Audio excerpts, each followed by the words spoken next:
This is a Reconstructionist radio production. Please visit biblicalblueprints.org to download this book or purchase a physical copy. Universal Suffrage, A History and Analysis of Voting in the Church and Society by Philip Kaiser, Ph.D. Introduction. The meaning of the term universal suffrage. The term universal suffrage is being used in this booklet as a synonym for democracy. Historically, the term referred to any form of individual suffrage as opposed to representational suffrage. Even though the women's rights movement of the 1800s was one form of universal suffrage, the term goes far beyond women's rights. For example, in Indiana's constitutional debates in 1850, Mr. Kelso remarked, "According to our general understanding of the right of universal suffrage, I have no objection. But if it be the intention of the mover of the resolution to extend the right of suffrage to females and Negroes, I am against it. All free white male citizens over the age of 21 years. I understand this language to be the measure of universal suffrage." Modern minds are immediately focused on the outrage of Mr. Kelso's racist words, but they fail to see that he was advocating something revolutionary in American politics. We might wonder how expanding the vote to all white male citizens over the age of 21 years would constitute universal suffrage, let alone be considered revolutionary. Yet, he was indeed promoting a form of universal suffrage that America's founding fathers argued vigorously against. Why, we might ask? Because the founding fathers found democracy far more dangerous than a monarchy. They opted for a very limited form of suffrage found in a republic. So, what is the difference between a democracy and a republic? A democracy is not a nation in which every citizen votes. All forms of government limit the vote.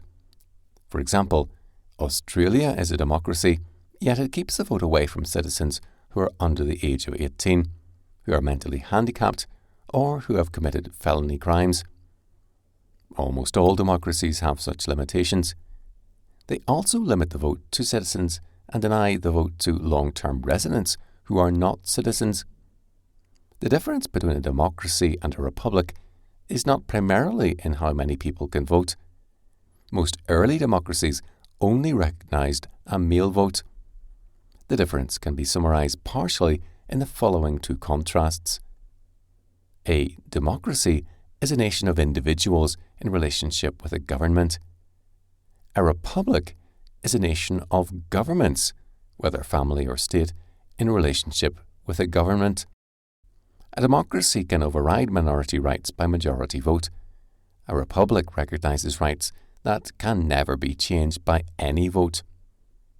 John Adams captured this contrast in these words: "You have rights antecedent to all earthly governments, rights that cannot be repeated or restrained by human laws, rights derived from the great legislator of the universe."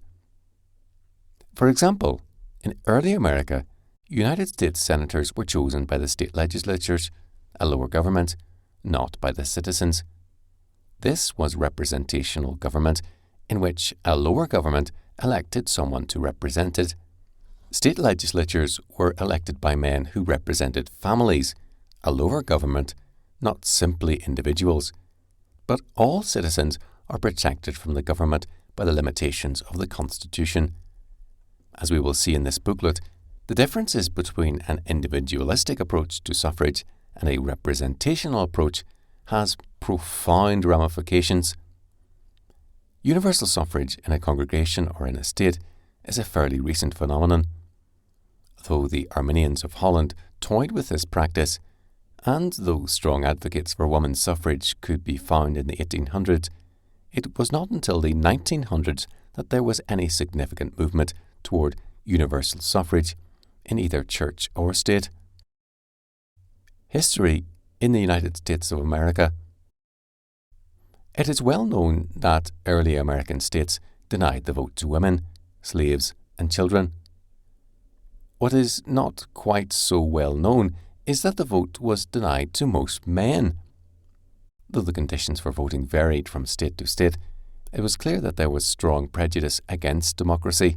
Indeed, democracy was feared more than the monarchy. Many essays vilified democracy as mob rule. Thus, citizens were encouraged to improve themselves before they were given the right to vote. There were several requirements in some states, including the ability to read and write, sufficient income to pay taxes, and, in the early years, even church membership. But the most common qualification was that a citizen must own property.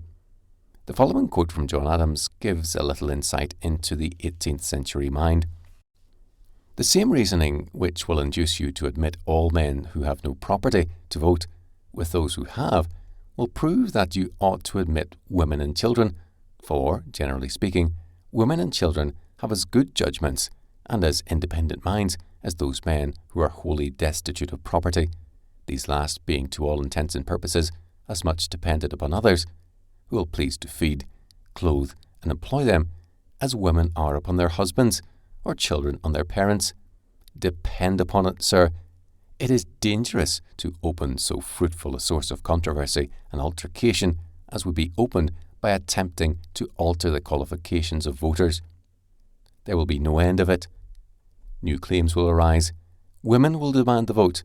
Lads from 12 to 21 will think their rights not enough attended to, and every man who has a farthing will demand an equal voice with any other in all acts of state. It tends to confound and destroy all distinctions and prostrate all ranks to one common level. John Adams, 1776. John Adams's view predominated, and the newly crafted constitution did not change the vote, but allowed states to continue the qualifications already being practiced. However, there were steady changes in the laws for voting in the century that followed. The property requirement was eliminated by Delaware in 1792, with other states gradually following. But it was not until 1850 that Virginia became the last state to overturn a property holding requirement for all voters. Angelina Grimke made history on February 21st, 1838, as being the first woman to address any legislative body in America when she spoke to the Massachusetts legislature about the abolition of slavery. What makes this date stand out in feminist history books is that in 1838, no church in America, except the Quakers, allowed women to speak in church or to vote in church. However, there was a growing opinion that this should change. John Quincy Adams gave a speech in that same year that advocated women's suffrage. The American suffrage movement for women began at a convention in Seneca Falls, New York, in 1848. Numerous women's rights movements sprang up in the years immediately following. The first woman pastor in a mainline denomination was Antoinette Louisa Brown Blackwell, who was ordained to office in the First Congregational Church of Butler and Savannah in Wayne County, New York, on September the 15th, 1853. This event created a great deal of concern within the denomination, but the movement toward feminism had gained a foothold. In 1860, some radical feminists in New York asserted that, in the church too, behold the spirit of freedom at work. Within the past year, the very altar has been the scene of well-fought battles, women claiming and exercising their right to vote in church matters, in defiance of precedent, priest, or Paul. Though permission to vote was sporadic and only on a congregational level in most cases, there was a growing momentum. In 1869, both Wyoming Territory and Utah Territory extended equal suffrage to women. However, Utah's act was revoked by the United States Congress in the Edmunds-Tucker Act of 1887. Both state and church seemed to wrestle with feminism at the same time. Anna Howard Shaw became the first woman preacher in the Methodist Church in 1880. More and more local churches began to allow women to vote before the 1900s, but it was from 1902 and on that the feminist arguments for suffrage began to become deeply entrenched. The International Women's Suffrage Alliance, formed in 1902, in 1920, the 19th Amendment to the U.S. Constitution was ratified. Though many denominations in America resisted this feminist movement, it was not long before a majority of denominations gave women the vote. History in Britain and Europe. In England, the Church League for Women's Suffrage was founded in 1909 by a Reverend Claude and Mrs. Hinscliffe in order to band together on a non-party basis suffragists of every shade of opinion who are church people in order to secure for women the vote in church and state as it is or may be granted to men. The same year, quote, a declaration of representative men in favour of women's suffrage, end quote, was issued by the League and was signed by 83 office holders, 49 church leaders, 24 high-ranking army and naval officers, and 86 academics. This organisation became more and more militant, engaging in arson, demonstrations, petitions, disruption of public meetings, and intimidation in order to accomplish its purposes. After World War I, it was renamed the League of the Church Militant. Numerous other women's suffrage organisations sprang up in the early 1900s. There was the Scottish Federation of the National Union of Women's Suffrage Societies in 1909, followed by the Scottish Church's League for Women's Suffrage in 1912, the Men's International Alliance for Women's Suffrage, founded in 1912, developed chapters in Holland, France, Hungary, the United States, Sweden, Germany, and Denmark. The following timeline shows the advance of feminism in various countries on the issue of the vote. 1893, New Zealand, to vote. 1894, South Australia, to vote and stand for election. 1902, Commonwealth of Australia, to vote and stand for election. 1906, Finland. 1907, Norway, to stand for election. 1913, Norway. 1915, Denmark, Iceland. 1917, Canada, to vote. Netherlands, to stand for election. 1918, Austria, Canada, to vote.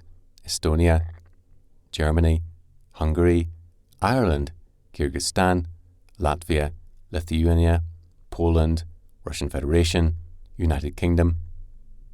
1919, Armenia, Azerbaijan, Belarus, Belgium, to vote for municipal elections.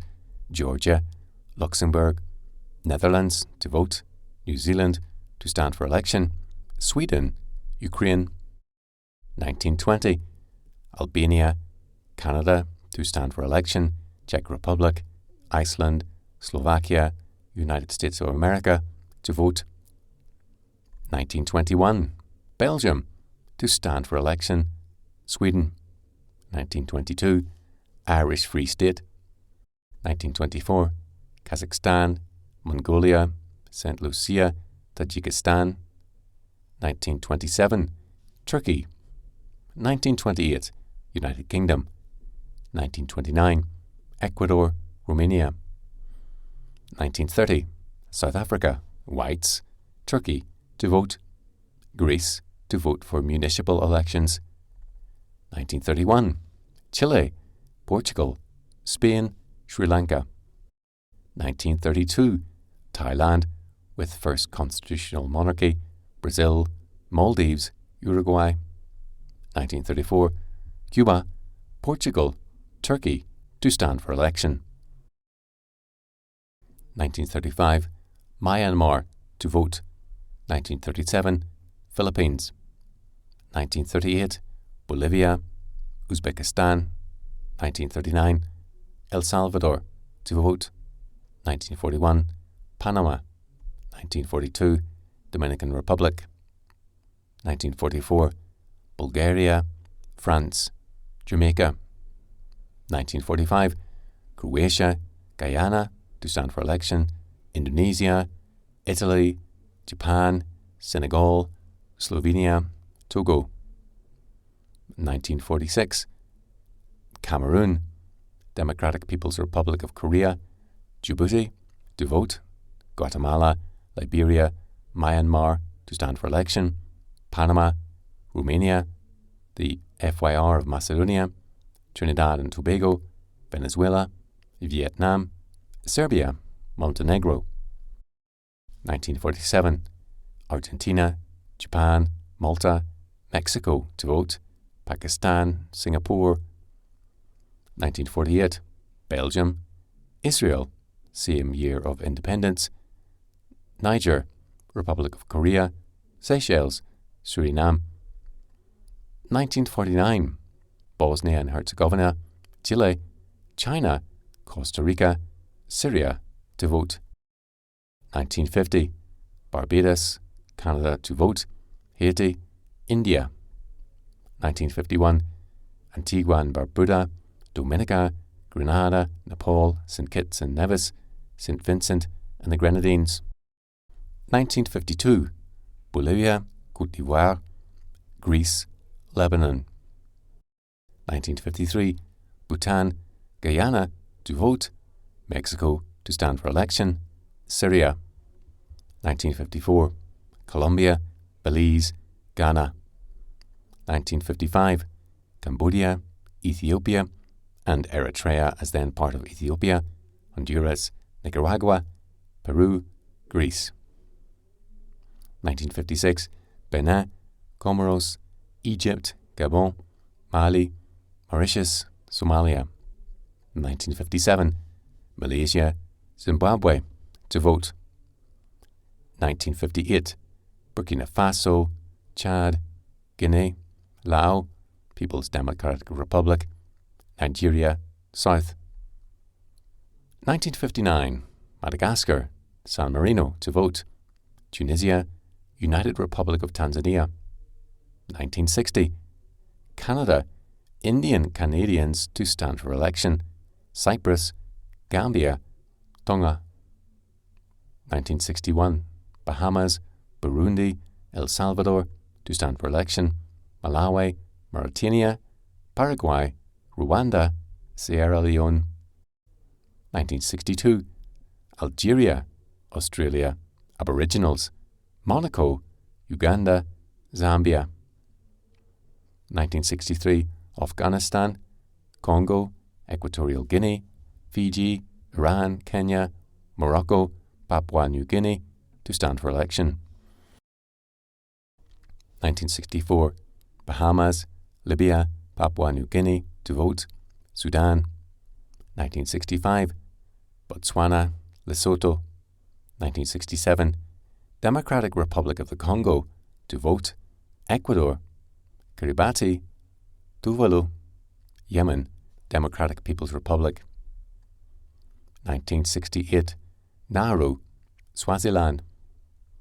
1970, Andorra to vote, Democratic Republic of the Congo to stand for election, Yemen, Arab Republic. 1971, Switzerland. 1972, Bangladesh.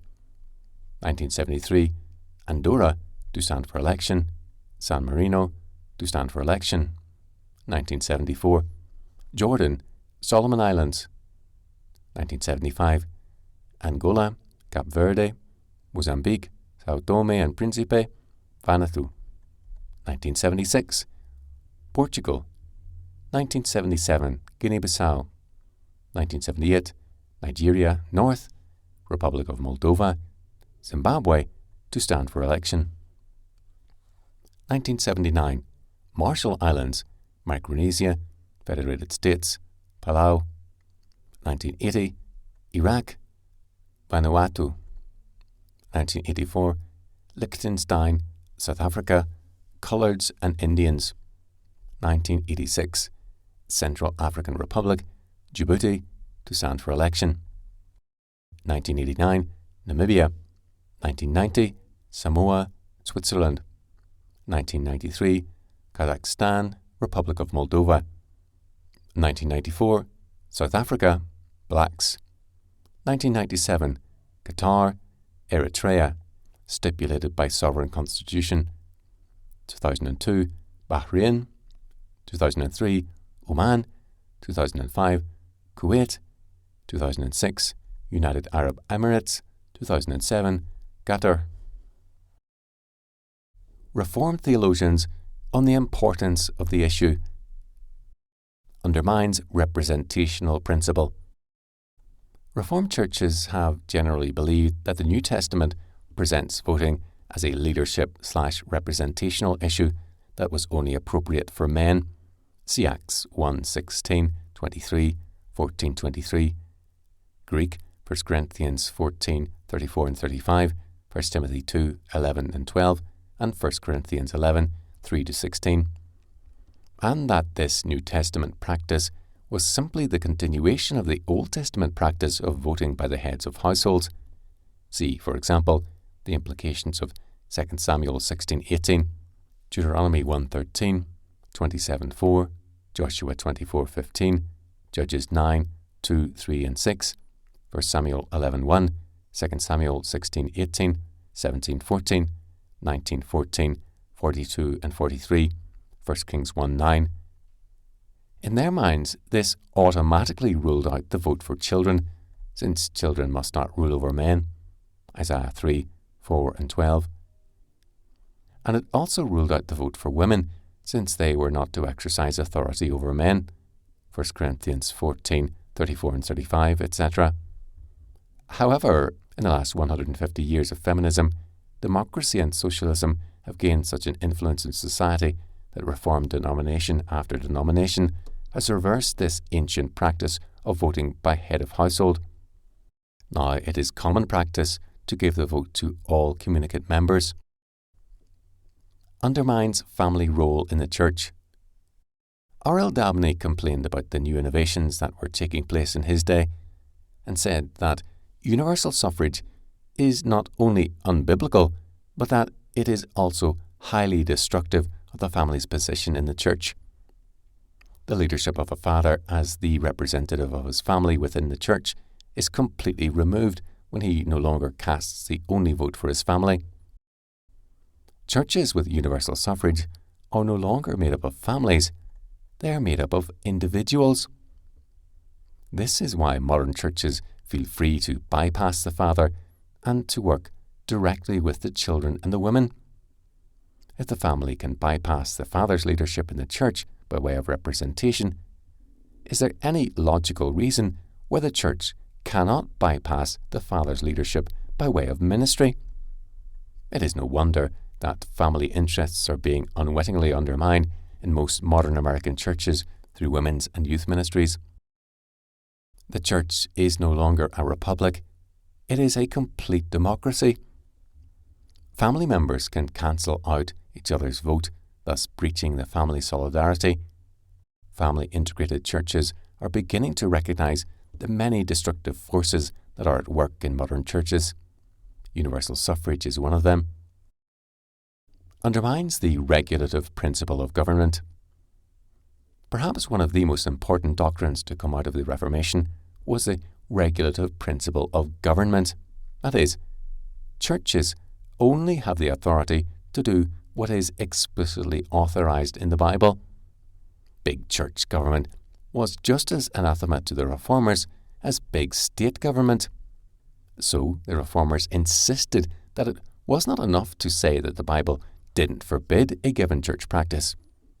They insisted that the Bible must explicitly authorize a given practice. Presbyterians have always been the strongest advocates of this doctrine of the regulative principle of government. As James Henley Thornwell said, "The Church's motto is, whatsoever is not commanded is unlawful." Nowhere is universal suffrage commanded or seen in the Bible. On the contrary, only examples of voting given in the Bible are examples of men voting.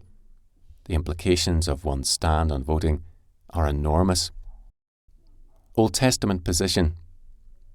For civil affairs, the Bible is clear that voting was always by heads of households in both the Old and the New Testaments. When it came to civil polity, Scripture is clear that the men of Israel chose their rulers, 2 Samuel 16:18. See also Deuteronomy 1:13, masculine. When, quote, the people said to Samuel, "No, but we will have a king over us," Samuel said to the men of Israel, "Every man go to a city," 1 Samuel 19 to 22. When the actual vote took place to make Saul king, it was done by the men. 1 Samuel 11, 11 to 15, quote, all the men, unquote. In Judges 8:22, it is, quote, the men of Israel who said to Gideon, rule over us, end quote. This has always been the pattern. Thus, when Abimelech candidated for king, he candidated before, quote, the men of Shechem, end quote, Judges 9:2, and, quote, all the men of Shechem gathered together, and they went and made Abimelech king, end quote, Judges 9:6. When a city made a covenant with another country, it was the men who entered into covenant. For example, quote, all the men of Jabesh said to Nahash, make a covenant with us, and we will serve you, end quote, 1 Samuel 11:1. Whether the rulers were legitimate or ungodly, no one dreamed of universal suffrage. For example, Nehemiah describes the rebellion under Moses and says, quote, our fathers acted, and they appointed a leader, Nehemiah 9:16 and 17. And the same was true under Adonijah's self-proclaimed kingship. He knew that without the vote of the heads of families, his kingship was not legitimate. So, quote, he also invited all his brothers, the king's sons, and all the men of Judah, end quote, to the king-making ceremony, 1 Kings 1:9. The same was true under Absalom's revolt against David. It was, quote, all the men of Israel, end quote, who decided to revolt, 2 Samuel 17:14. When David sought to come back into power, he had to convince the men of Israel before he could be successful. Scripture says, quote, so he swayed the hearts of all the men of Judah, just as the heart of one man, so that they sent this word to the king, return, you and all your servants, end quote, 2 Samuel 19:14. Voting was always seen as an issue of leadership, authority, and representation. When a quarrel came between some of the tribes over David's regaining power, it speaks of, quote, the men of Israel, the men of Judah, end quote, 2 Samuel 19:41 to 43. This led to a subsequent revolt in which Sheba encouraged the men to vote against David. He said, quote, every man to his tents, O Israel. So every man of Israel deserted David, end quote, 2 Samuel 20:1 and 2. The same was true of the secession under Rehoboam's reign. It was the men of Israel who made the vote to secede, saying, quote, every man to your tents, O Israel, end quote, 2 Chronicles 10:16. The reason for this is that society was not seen as being made up of individuals. Rather, it was composed of families. For example, God instructs Israel, quote, take a census of all the congregation of the children of Israel by their families, end quote, Numbers 1:2, etc. And later speaks of, quote, those who were numbered by their families, Numbers 4:40, etc. Likewise, God gives an, quote, inheritance according to their families, end quote, Joshua 15:20, and says, quote, these mentioned by name were leaders in their families, end quote, 1 Chronicles 4:38. The most fundamental unit of Israel was the family. Israel was a republic made up of states and families. It was not a democracy made up of individuals. For places of worship. The same was true of the places of worship. A minimum of 10 men formed a synagogue, and it was the men who chose their teacher, Zechariah 8:23, on the minimum number of 10, see Exodus 18:21. The worship services were not composed of individuals in God's eyes, but of families, Zechariah 12:12 to 14, Psalm 22:27, or households, Deuteronomy 12:7, 14:26, etc. Unlike modern democratic and individualistic churches, the pervasive evidence throughout the Old Testament is that communion was taken by families. Quote, a lamb for a household, end quote, Exodus 12:3. See also Deuteronomy 12:6 and 7, 17 and 18, 14, 22 to 29, etc. The father was responsible to bring his family to worship. Quote, you and your households, end quote, Deuteronomy 12:7, 14:26, for ensuring that his children understood the significance of the sacrament, Exodus 13:14, and that they came properly to eat before the Lord, Deuteronomy 12, 1-19, 14, 22-29, 16, 9-12. Notice, quote, all your meals, end quote, in verse 16, 26, 1-15, have the primary responsibility. After the priests served communion to the men served communion to their families. 1 Samuel 1, 5-7. Since they were the pastors of their families within the church of the Old Testament was clearly a republic that had governments, family, within the overall government, the church system laid down in Exodus 18. It was the men who were admonished to bring the offerings, Deuteronomy 16, 16 and 17, Ezra 1:4, because it was recognized that the men represented their families before the altar. The family-centered structure of all society in the Old Testament is so overwhelmingly evident that very few seek to deny it. Indeed, they seek to make the New Testament more individualistic. The New Testament position. However, the New Testament follows the same pattern for both voting and family representation. As the New Testament church first deliberates in Acts 1, it is the 120 brethren who meet to form the new Israel, Acts 1:15. It was the, quote, men and brethren, end quote, who, quote, proposed two, end quote, leaders, Acts 1:15 and 16. The ones who vote for the deacons in Acts 6 are, quote, brethren, end quote, verse 3. When the church in Acts 15 chooses delegates, the delegates are described as, quote, leading men among the brethren, end quote, verse 22, because they led the men, quote, the brethren, end quote, who in turn led their own families. Again, this is a republican form of government that is composed of subordinate governments, families. It is not a democracy that is composed of subordinate individuals. There is an immense difference between these two frameworks of thinking. The voted decisions of the, quote, whole church, end quote, Acts 15:22, were not made by men, women and children. They were made by, quote, the apostles, the elders, and the brethren, end quote, verse 23. It was these brethren who did the choosing. Verse 5, quote, it seemed good to us, being assembled with one accord, to send chosen men, end quote. When the church did this, it was simply following the Old Testament pattern of having the grown men represent their families, since the fathers are the shepherds of their families. Indeed, the Old Testament prophesied that the New Covenant period would follow exactly the same pattern of having salvation by families. Genesis 12:3, Zechariah 12, 10-14, worship by families, Psalm 22:27, 96:7, Zechariah 14:17, representation by the men of the household, Zechariah 8:23, and accountability of those men for the state of their families, Malachi 3:3, 4:6. Family jurisdiction, not chauvinism. Some people have thought that the Bible is chauvinistic because in both Testaments God almost always addressed the men. But this is not chauvinism. It is protection of the integrity of the covenantal family unit. You see, the church is a republic with a form of government. The church that is made up of subordinate governments, families. This republic has separation of powers, enumerated powers, limited powers, and delegated powers. It may not overstep the jurisdictional rights of the family.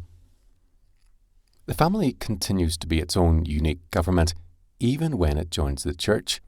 Thus, the preachers of the New Testament address the heads of households because the church is made up of subordinate governments, and it makes sense to address the federal heads of those governments.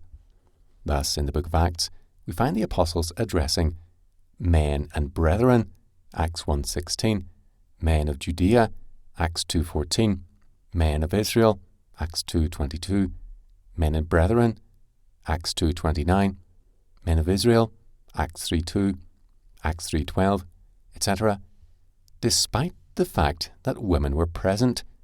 It is an issue of federal representation. Thus, the church counted membership by heads of households. Quote, however, many of those who heard the word believed, and the number of the men came to be about 5,000. End quote. Acts 4:4. This was true despite the fact that both men and women were being saved and were being baptized. Why count only the men? Because the church is not made up of individuals. It is made up of subordinate governmental units, families, and these family governments are represented by one unified voice, the voice of the father/husband. 1 Corinthians 14:35 has nothing to do with chauvinism and has everything to do with the fact that the man is the family's representative in church. Other biblical issues at stake. Voting is a function of leadership authority. Voting signifies leadership direction that affects the whole congregation. It also carries the authority to elect or remove an officer. Since the Bible does not permit women to lead men or to exercise authority over men, they should not vote in any elections that pertain to men. Scripture is quite clear that God does not, quote, permit a woman to have authority over a man, end quote, 1 Timothy 2:12, and rebukes those who allow women to rule, Isaiah 3:12. The same is true of those who allow children to rule, Isaiah 3:4. Since congregational voting is a form of governing over men, then automatically a woman or a child should be excluded from voting. See 1 Timothy 2:11-14, 1 Corinthians 11:2-16, 14:34 following. The definition of a man is a person who is, quote, 20 years old and above, all who are able to go to war in Israel, end quote. Numbers 1:3. See also Exodus 30:14, 38:26, 27, 3 and 5, Numbers 1:18, 22, 20, 22, 24, 26, 28, 30, 32, 34, 38, 40, 42, and 43, 14:29, 26:2 and 4, 32:11, etc. Voting is representational. When the men of Israel choose a king, the people are said to choose the king, 1 Samuel 16:18.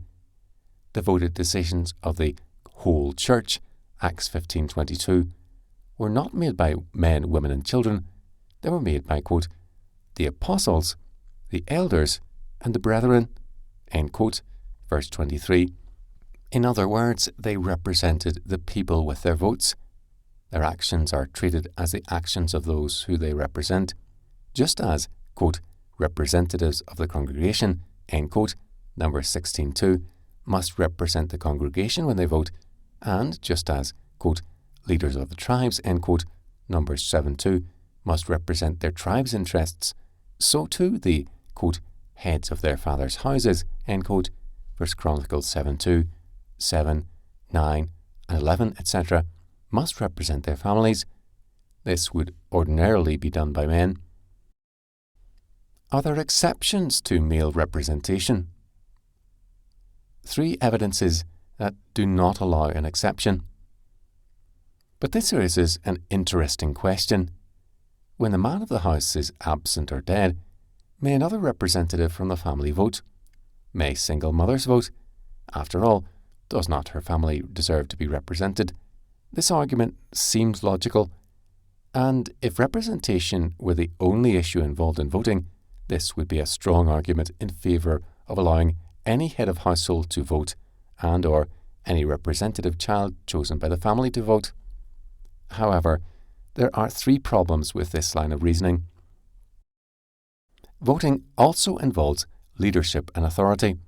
First, voting is not simply a representational issue, it is also a leadership and authority issue within the church. God has vested some authority in the officers and some authority in the congregation. But if women or children wield the authority of the vote, they are still violating 1 Timothy 2:12, 1 Corinthians 14:34 and 35, etc., by exercising authority and leadership over men. The death of a husband does not automatically give a woman authority over other men in the church. The Bible shows no examples of women voting. Second, we do not find any examples of women voting to represent their homes in the Bible. In light of the fact that there are so many scriptures which speak of, quote, all the men, end quote, voting, there is a significant silence. Ideally, widows are given the protection of men. It is significant that ordinarily single women remain under the authority of their fathers or some other male relative until they were given in marriage. Genesis 24:41, 29:19, 34:8, Exodus 22:17, 1 Corinthians 7:38, etc. This is true of even divorced or widowed women who either come under the protective covering of their father, Genesis 38:11, Leviticus 22:13, a son, John 19:25-27, a grandson, 1 Timothy 5:4, a member of the family, 1 Timothy 5:16, a friend of the family, John 19:25-27, or in cases where the woman is truly, quote, left alone, unquote, 1 Timothy 5:5, she should come under the protective care of an elder, 2 John, 1 Timothy 5:1-19. These verses show that the ideal is for a widowed or divorced woman to be cared for and protected by a male. However, see the objections in the next point for a caution on how far to take this principle. The biblical evidence indicates that the issues of leadership, authority, the total absence of any biblical examples of women voting, and pervasive responsibilities of men for women would seem to rule out an exception. However, there are three more arguments that need to be dealt with in the next section. Objection 1. Numbers 30. The most persuasive arguments to allow a widowed woman to vote would come from three passages. The first passage is Numbers 30, which gives a husband or father authority to annul the vows a woman makes while she lives in his house. However, the text also says, quote, any vow of a widow or a divorced woman by which she has bound herself shall stand against her, end quote, verse 9. This implies that a previously married woman does not always have to be under the authority of a man. A similar conclusion could be derived from the case of Lydia, Acts 16:14-40, though it is difficult to derive moral reasoning from a narrative passage. In response, it can be said that if this argument is true, it would simply mean that single women do not always have to be connected to a male leader, whether brother, father, or elder. However, it is questionable as to whether the Scripture considers such a situation as a privilege. The pervasive evidence seems to treat the plight of widowhood as a curse, Exodus 22:24, that needs the protection of law, Exodus 22:22, Deuteronomy 10:18, 14:29, 16:11, 14, 24:17, 19, 20 and 21, 26:12 and 13, 27:19, and which should be remedied as soon as possible by marriage, Deuteronomy 25:5, Ruth, 1 Timothy 5:14, or, if meeting the biblical qualifications, being employed by and under the authority of the church, 1 Timothy 5:9 and 10.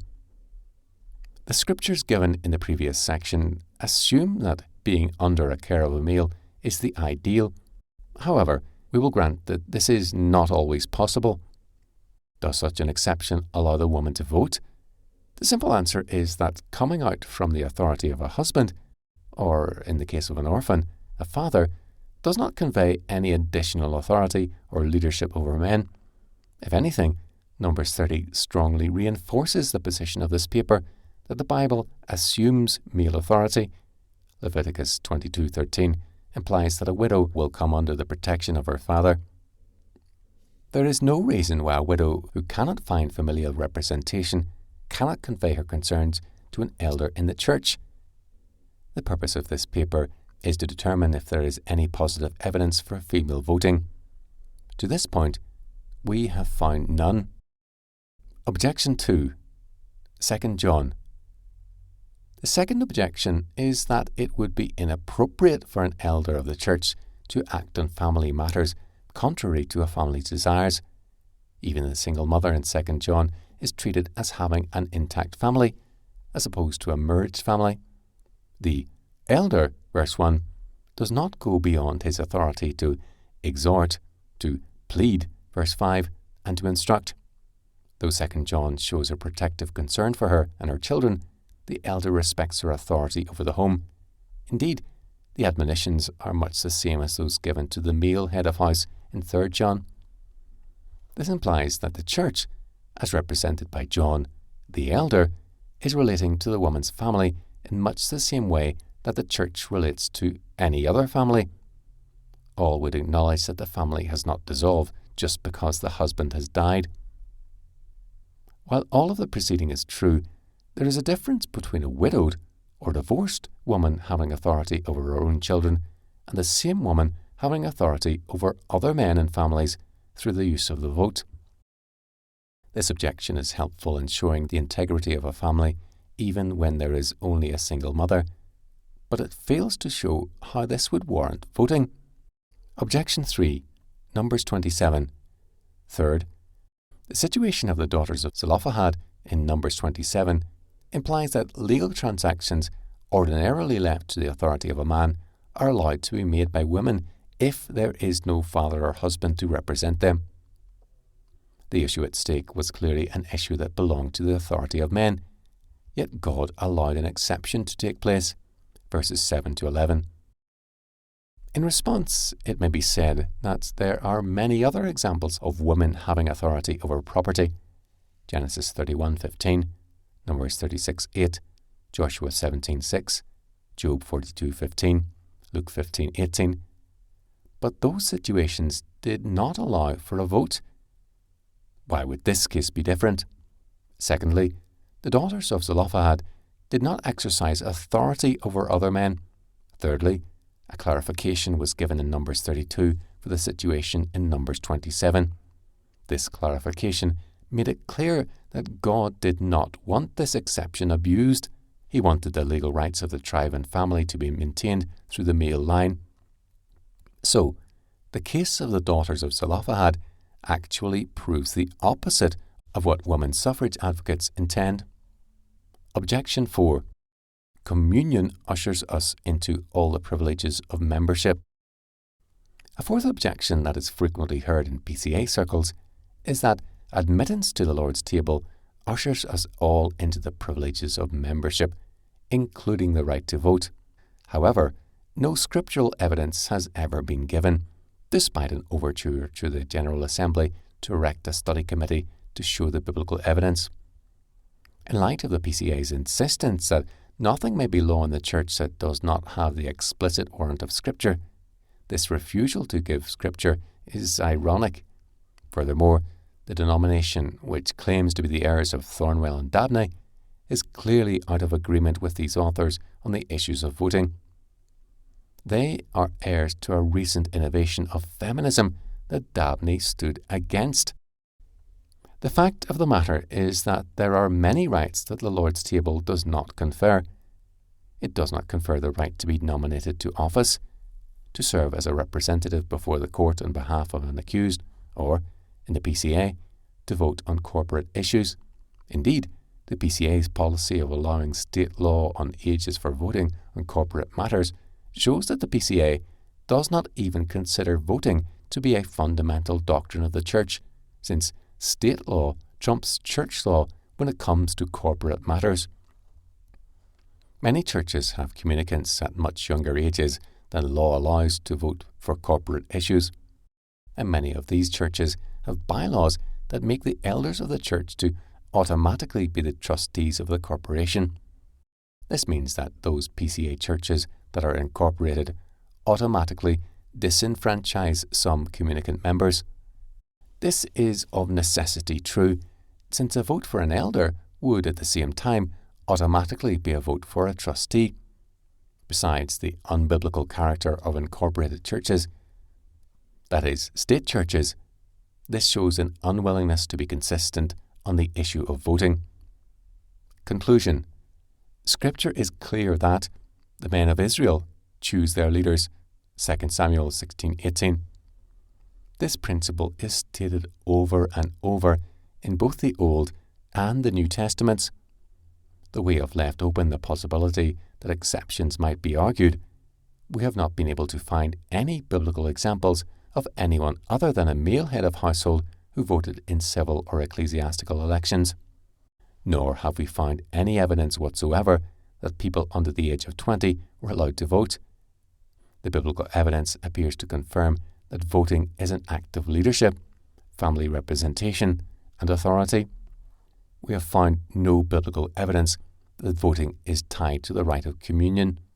Instead, all of the evidence militates against universal suffrage, and we have come into agreement with older writers, such as R.L. Dabney, who argue that universal suffrage militates against a strong family and against a biblical form of church government. It is also contrary to the covenantal model of a family-integrated church. It is a practice that arose out of the Arminian debates at Dort and subsequently flourished in the radical individualism of the modern age.